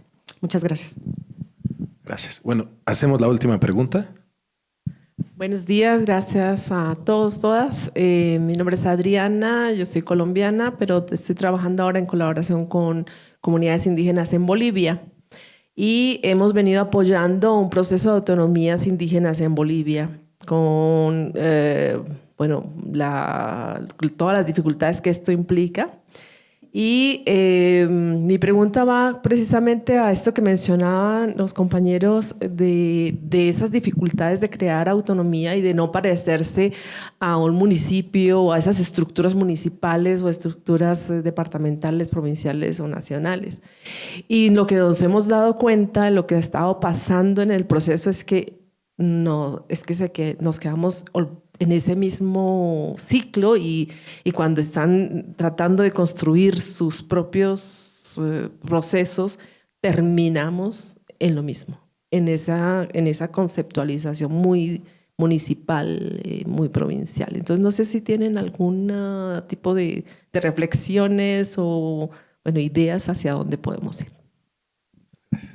Bueno, muchísimas gracias. Nada más para antes de las conclusiones, tenemos, debido a la cantidad de foros y mesas que hay en este evento, entonces tenemos que salir como a las 12 y poquito, entonces tenemos unos 12 minutos. ¿Les parece si en 3 minutos hacen un esfuerzo para encerrar las preguntas? Y bueno, después del foro, pues pueden encontrar y seguir platicando. Ahí, Felipe, después. Ok, muchas gracias. La pregunta sobre el concepto de genocidio.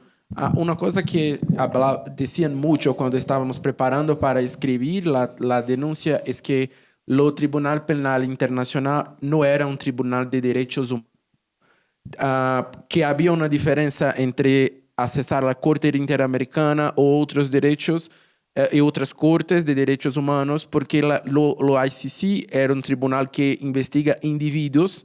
Então, não poderíamos fazer uma denúncia contra o Estado brasileiro por genocídio. Era contra Bolsonaro. Era muito diferente um pouco como enquadrar os fatos.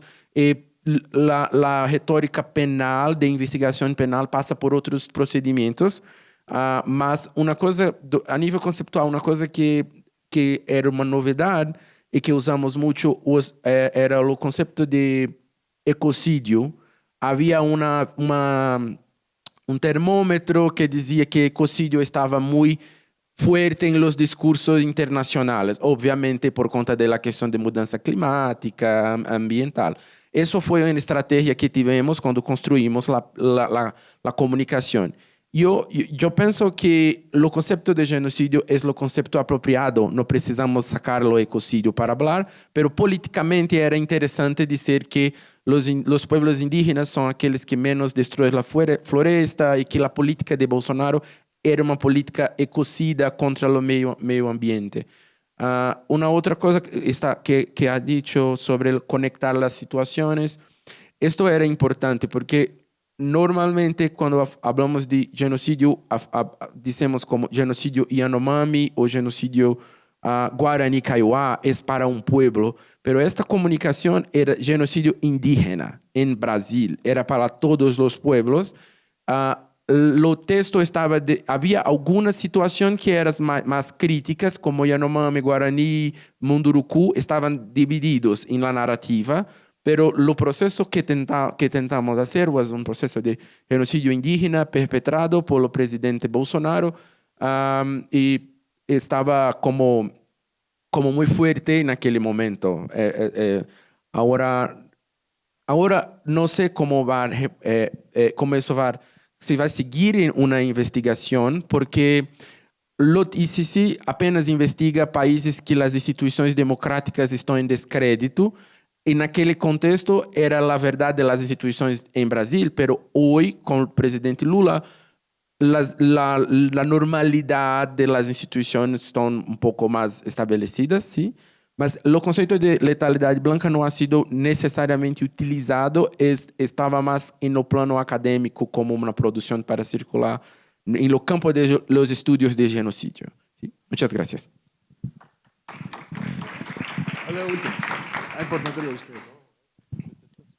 Vale, bueno, es que son cosas como muy amplias. Por ejemplo, yo más bien dejaría el primer punto de ETI, si eso va a fortalecer la construcción de paz. Yo creo que es una cosa que nos debe, no es que esté ligado no al proceso de construcción de paz, es una cosa que se le debe en el marco de la autonomía y el gobierno propio a los pueblos indígenas, más allá que cruce esta coyuntura, una coyuntura larga, pero finalmente coyuntura de construcción de paz. Frente a esta que está como más fuerte con lo que ha pasado en nuestro país, esta idea de, bueno, y la participación de los indígenas en los grupos armados, y entonces este proceso de reconciliación, y entonces cómo va a ser. Yo ahí solo mencionaría un ejemplo, que es todo el tema de sustitución de cultivos, ¿no? O sea, cuando se habla de, bueno, esta guerra llegó a los territorios es porque está la coca y hay unos cultivos ilícitos, entonces si levantan la coca ya se va a acabar la guerra. Entonces, que es un poco como frente a lo que ponen y arrinconan a las comunidades de casi que los culpables entonces de todo son las comunidades por sembrar coca, olvidando todo un contexto que hay en el marco de qué es lo que lleva a esos territorios. Y sé que en el marco de la academia una categoría que se ha puesto es el abandono estatal, pero se ha dejado como no hay abandono porque las fuerzas militares sí están allá. Pero entonces cuando se pone en el ejercicio práctico de planeación, que creo nuestro país está ingresando muy fuertemente en ello, por ejemplo en la ley de paz total se habla de la construcción de las maquetas paz, ¿no? Que son como los, pequeños planes de desarrollo con los que se va a consolidar la paz en las regiones.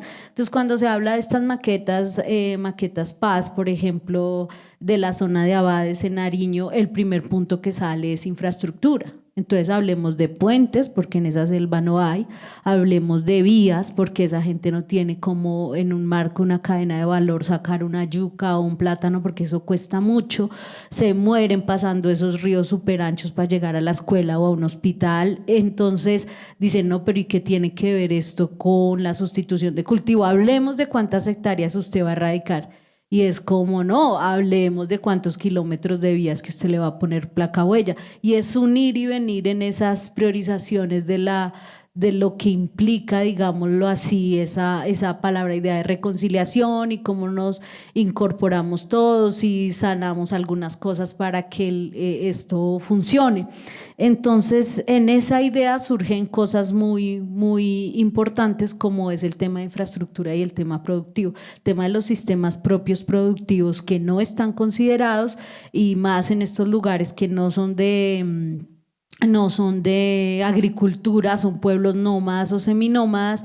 Entonces se vuelve como una estrategia la idea del turismo, ¿no? Del turismo comunitario, del fortalecimiento de ciertas estrategias de conservación ambiental, pero si tienes de lado una conversación inequitativa de cómo se van a vender esos servicios ambientales, entonces este tema de construcción de paz pareciera que nos está llevando esa ventanita que antes se vendía como progreso y desarrollo, pero pareciera que ahora esa ventanita se llama construcción de paz. Entonces, pues sí, esa idea de reconciliación está, y seguramente yo les decía que justicia transicional hay mucho que hablar, cómo se hacen las audiencias en la justicia transicional, qué se hizo en los trabajos, obras y acciones reparadoras, TOARS,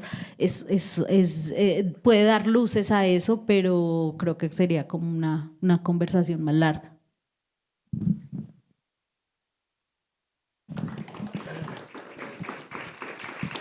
Bien, bueno, no, esta pregunta sí daría a una conversación mucho más larga, pero de pronto como dejar punteados algunos temas y es, uno, ¿qué ha pasado en los territorios realmente con la implementación de los acuerdos de paz?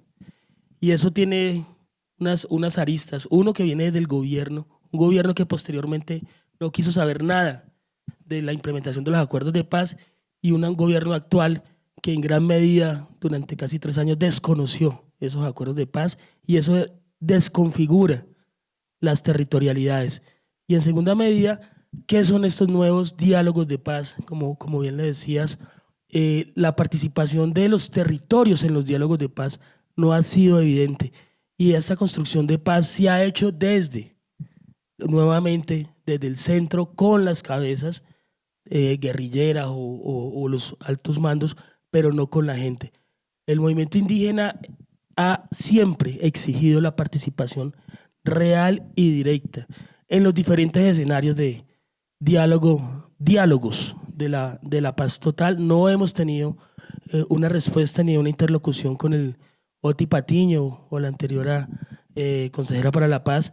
No ha habido esa interlocución, y ha sido básicamente del mango de la disposición del señor presidente quienes participen. Los indígenas que están en los diferentes escenarios de diálogo hacen parte de la estructura del movimiento indígena, pero no fueron decididos por el movimiento indígena, y eso tiene que haber esa claridad. Sin embargo, los respaldamos, los apoyamos, pero no hemos tenido una interlocución ni a nivel nacional ni regional, como bien lo dices, en toda esta cantidad y estos escenarios. Ahora, rápidamente hemos hecho propuestas, tanto para el ELN, le hicimos las propuestas correspondientes al secretariado, al comando central del ELN, e igualmente a los negociadores por parte del gobierno nacional, donde primero no estuvimos de acuerdo con la metodología de participación que ellos planteaban.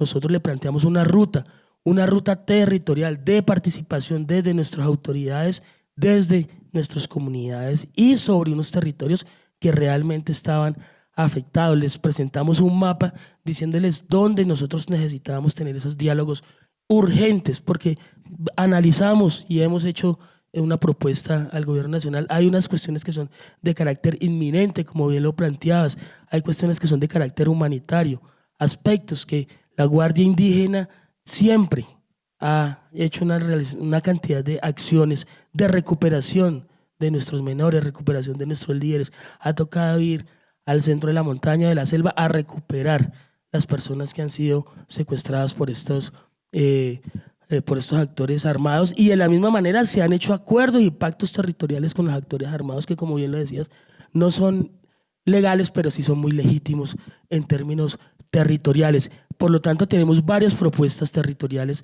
una correspondiente a qué vamos a hacer con las diferentes economías ilegales en los territorios, no solamente el narcotráfico, sino el resto de economías legales e ilegales sobre esos territorios, y eso es algo que es inminente. Nosotros no hemos tenido un buen diálogo, como bien les decía en la primera intervención, no ha habido un diálogo fluido, sincero ni directo con el gobierno nacional frente a estos temas que son mucho más sensibles. Por ejemplo, en sustitución de cultivos no hemos logrado armonizarnos con el gobierno. Les presentamos una propuesta que ellos hoy tienen otro documento y que nos están pidiendo que revisemos. La nueva política de drogas no fue consultada con el movimiento indígena, y eso se lo dijimos hace más de 2 años al Ministerio de Justicia, y a quien hoy encabeza esa política de drogas. Entonces, si nosotros con el gobierno nacional no tenemos unos diálogos directos, francos y territoriales sobre estos aspectos que son fundamentales para empezar a trabajar algunas o dar respuestas a algunas situaciones de manera territorial con el gobierno y con los otros actores, pues realmente va a ser muy difícil. Es muy difícil hablar con un gobierno que termina siendo de alguna manera ideológico, ¿sí? Creen que tienen la respuesta y la solución sobre los territorios. Aún no creen en las propuestas de base de los pueblos indígenas y de otros sectores. Y esa es la otra propuesta que nosotros le hemos realizado desde el suroccidente, desde la amiga suroccidente, le han planteado algunas estrategias y una de ellas es construcción y mesas de diálogo con los otros sectores, así no tengan jurisdicción. Entonces nosotros tenemos nuestras jurisdicciones, tenemos nuestras autoridades, pero también hay otros sectores que no tienen jurisdicciones o autoridades. Tenemos nuestros hermanos afro, tenemos nuestros hermanos campesinos y otros sectores también trabajadores con los cuales en esas mesas podemos trabajar y dialogar, pero desde el territorio, y eso es una propuesta que también se le ha venido haciendo. Y el tercer elemento que me gustaría presentarles es lo que pasa en el Catatumbo. El movimiento indígena, pero en especial el pueblo barí, no respalda ni ha estado de acuerdo ni ha sido consultado el Pacto Catatumbo. El Pacto Catatumbo y los territorios indígenas y las mesas de diálogo que hoy se están haciendo, que se van a comenzar a realizar en estas zonas, en territorios que también hacen parte del pueblo barí, no fueron consultados con los barí, no se les tuvo en cuenta, y hoy, la semana pasada, a través de una sentencia judicial, la justicia le exige al gobierno colombiano de que el pueblo barí tiene que estar en esas mesas. Es decir, que si no es a través de sentencias judiciales, los pueblos indígenas no pueden estar en esos escenarios de discusión, como tú lo decías, donde se está discutiendo el futuro y el desarrollo de nuestros territorios donde nosotros somos los dueños. Entonces la situación de aquí en adelante, pues seguimos dando la pelea, seguimos en lucha y en resistencia. Sabemos que no es difícil, este tema es muy complejo, pero esto es como el mapa general de lo que se está pasando en Colombia. Para despedirme. Vale, yo creo que voy a tratar de tirar una línea donde responda a varias preguntas, si es que son respuestas. Estos son debates profundos, los venimos trabajando desde escenarios propios, noche tras día, mambiando, yajeceando. Precisamente muchos de los asuntos ya hacen parte, por así decirlo, como estatutos de nuestros procesos, pero que para ello necesitamos fortalecer, sin duda alguna, el tema de autonomía. Si se quiere paz, toca fortalecer las autonomías territoriales, no solo indígenas, sino las autonomías de las entidades territoriales subnacionales. Una ficción jurídica nacional no puede seguir definiendo el futuro de los territorios. Y siempre hemos hecho digamos, una gráfica, por así decirlo. Quien cuida al niño por lo general siempre es la mamá, ¿cierto? Y el papá. Ese niño tiene que estar cuidado es por la familia, por la comunidad, por el gobierno indígena, por el que está cercano, no por un municipio que en nuestro caso queda a 3 días en río, a 1 hora en avión, peor un departamento, peor una nación que se aleja de ese territorio. Las autonomías son importantes. Hay unos retos y quiero empezar por el caso de Bolivia.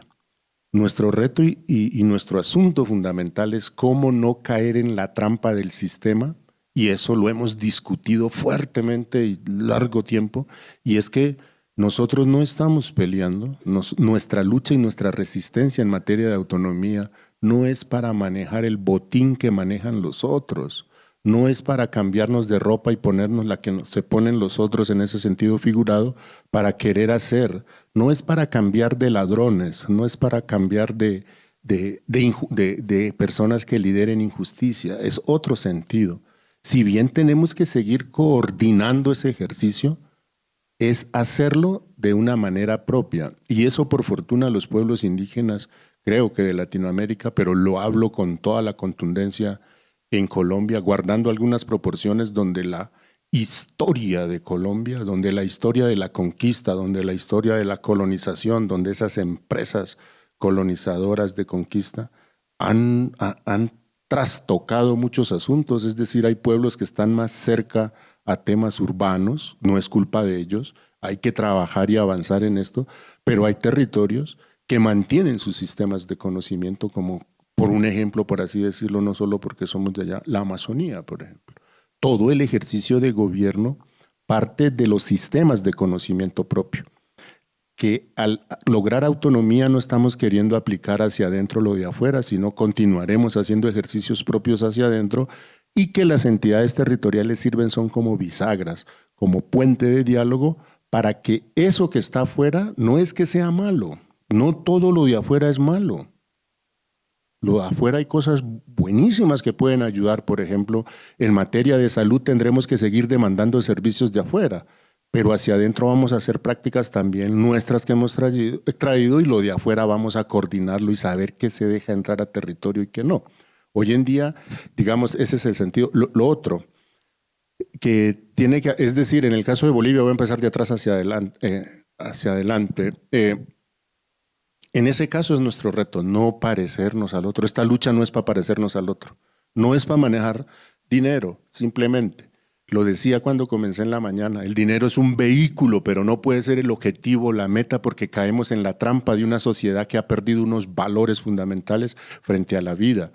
Nosotros queremos continuar dándole agua a Bogotá, agua al mundo. Queremos seguir haciendo ese tema de cuidado de la vida desde nuestros territorios. Y si es necesario utilizar plata, sí, pero ¿con qué fin? ¿Con qué objetivo y con qué meta? Lo otro en el tema de reconciliación era que hablaban, ¿cierto? Yo creo que eso es importante. Para eso hay unos retos grandes y hay que despenalizar el territorio. Hay que despenalizar el territorio. Los del territorio no somos los ladrones, los indios no somos como nos han tratado, los indios no somos narcotraficantes. En ese escenario se han impuesto unas lógicas distintas y unos intereses que obedecen a unos pensamientos distintos, pero hay que despenalizarlo y observar procesos que hemos hecho en nuestras comunidades que tienen relación más en línea de justicia restaurativas. Hay incluso problemas y conflictos que para poder resolverlo, si se sigue observando solo desde el tema de la pena, del derecho penal, no se va a resolver porque incluso son conflictos históricos, milenarios, por luchas por el territorio que tienen que ser observados desde otra lógica y que si el gobierno propio en esa autonomía no es reconocido, por lo cual luchamos para esa bisagra de la entidad territorial, pues no se va a conseguir una paz total, ¿cierto? En últimas, como para concluir, y siempre lo hemos dicho en los escenarios que que estamos como entre afuera y adentro, como han visto, venimos de varios días de estar con nuestra gente en asuntos que se están definiendo para todas esas preguntas que ustedes se están haciendo y que son válidas. Nosotros no le tenemos miedo a la nueva arquitectura institucional que tenga que trabajar en este tema nuevo del país que rebalancea y redistribuye el ordenamiento territorial en reconocimiento de derechos constitucionales. Yo siempre he dicho que lo que tenemos que tener cuidado es con qué corazón y con qué pensamiento gobernamos. Si el corazón y el pensamiento no está para lograr cuidar a nuestros hijos, cuidar a nuestras mujeres, cuidar a nuestros abuelos, cuidar a nuestro territorio, no importa el sistema que implementemos, va a ser fatal. Entonces, en ese sentido, compas les iba a decir, en ese sentido, vale la pena que desde la academia, que desde los políticos, que desde los investigadores, que desde los movimientos de derechos humanos, de reivindicativos, desde todos los escenarios LGTBI, todos tienen que estar llamados a ver cómo hacemos una Colombia distinta, una Latinoamérica distinta que reconozca a sus pueblos y que mantengamos el cuidado de la vida. Muchas gracias.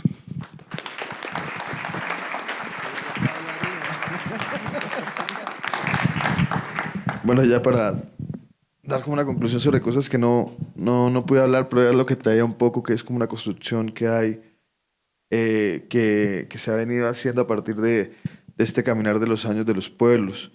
Aunque se recogen nuevos conceptos, salió con un concepto que es fundamental en medio de Claxo, del compañero, que es el de la endogamia académica, que hay que tener mucho cuidado con una academia que solo se mira a sí misma, es tu concepto, que solo se mira a sí misma y que no legitima más allá de lo que habla ella misma. Entonces no legitima, por ejemplo, acá no estamos de la academia, un poco tú, pero generalmente no estamos de la academia, sino estamos desde la experiencia de este caminar.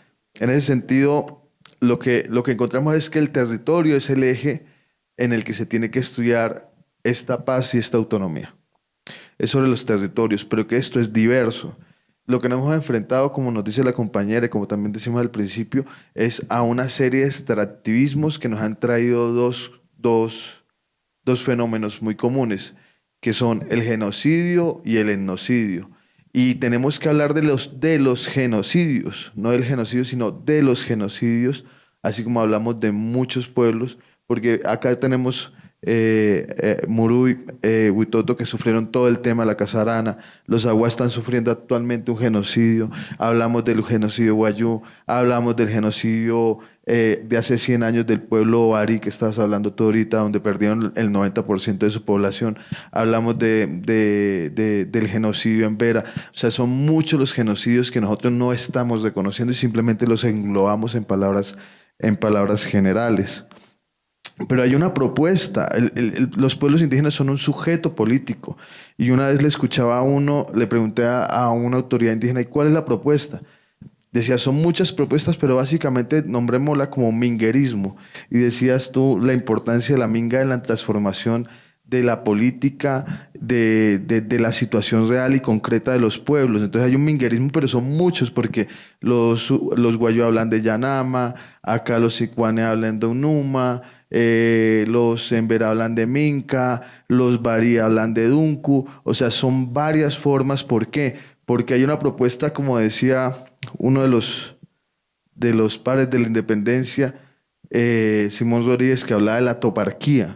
Es decir, que hay que hacer una construcción a partir del territorio de lo que es el poder. Hay que desvincular el poder en personas y empezar a vincular un poder, una democracia mucho más amplia. La democracia de los pueblos indígenas no está fundada en personas, sino en los territorios. Son también los rayos, son también los tigres, son también las culebras, son todo lo que habita. Todo lo que haya ahí es la democracia profunda. Y la democracia es hija de los pueblos indígenas. Es algo que he defendido, porque la democracia contemporánea, o sea, Europa tiene la capacidad de tergiversar y de corromper absolutamente todo. La democracia contemporánea de Europa nace con un libro que es La Utopía de Tomás Moro. Y la gente se le olvida leer La Utopía. La Utopía habla sobre un navegante que le cuenta a Moro cómo se gobernaban los pueblos en América. La gente olvida que esa es la utopía y la importancia de esa palabra utopía en toda la historia de los movimientos sociales en todos estos 500 años. Pero era sobre los pueblos indígenas y era una democracia directa. Y hay algo, si uno quiere hablar de paz en los pueblos indígenas, ya para finalizar, porque toca hacer rapidito, hay que hablar de varios conceptos como son caminar la palabra dulce, pero también hay que hablar de algo que ellos nombran constantemente y es la armonización. Solo se logra la paz si hay armonización. Y hablaba el compañero sobre sanar el territorio, pero también tenemos que hablar de justicia ambiental. Si no hay eso, no puede haber paz. Y es que donde está la guerra es en los territorios, por ese pensamiento extractivista, porque hoy en día el 30% del presupuesto nacional se extrae de los territorios indígenas, si no es más, porque la economía oculta del narcotráfico también es en los territorios, o sea, se extrae de los territorios. Pero lo que es petróleo, lo que es Puerto Gaitán, lo que es en Arauca, Caño Limón, lo que es en el Catatumbo, Contibú, de allá se está sacando la plata para fundamentar el capitalismo que nosotros vivimos actualmente. Entonces, y lo que le devolvemos somos migajas. Ahorita estamos hablando de pago por servicios ambientales y están diciendo, paguemos la deuda del país. Otra vez pagarle al centro la deuda. Y decía en estos días un análisis muy bueno de la ministra, decía, pero ¿y por qué no se paga la deuda a los pueblos indígenas? ¿Por qué nadie piensa en hablar de pagar la deuda? Porque este extractivismo y esta exclusión es la que ha llevado el conflicto allá. Son los pueblos, es en los territorios indígenas donde se ha estado viviendo el conflicto, por lo menos contemporáneo. Es allá donde se ha estado viviendo. Y nadie ha hablado de cómo se compensa, cómo se hace justicia en lo que ha traído pues la guerra, y que esa justicia ambiental es realmente la paz total que habla el gobierno. Dejo acá porque es muy poco tiempo, si no era mucho más para hablar. Pues le agradezco mucho a los compañeros por haber venido, por habernos acompañado acá en este diálogo, y ojalá lo podamos ampliar más, porque salí muy contento con mis compañeros acá, todo lo que dijeron, pero hay que ampliarlo muchísimo más. Muchas gracias a todos. Sí. Muchísimas. ¿Sí se escucha? Sí. Muy rápidamente, muchísimas gracias a todos por participar de este foro, la defensa de los pueblos indígenas de su autonomía en Abya Yala. Nada más para los que nos quisieran acompañar en el próximo panel a la 1:30 de 3:30 en esta misma sala con el tema Impactos del extractivismo del conocimiento de los pueblos indígenas y mecanismos de la resistencia de las prácticas ancestrales. También, quien quisiera participar, hay la presentación de un libro, Territorios y Luchas Territorios, Luchas y Reexistencias en la sala G a las 2 de la tarde. Muchísimas gracias y bueno, nos vemos en un ratito.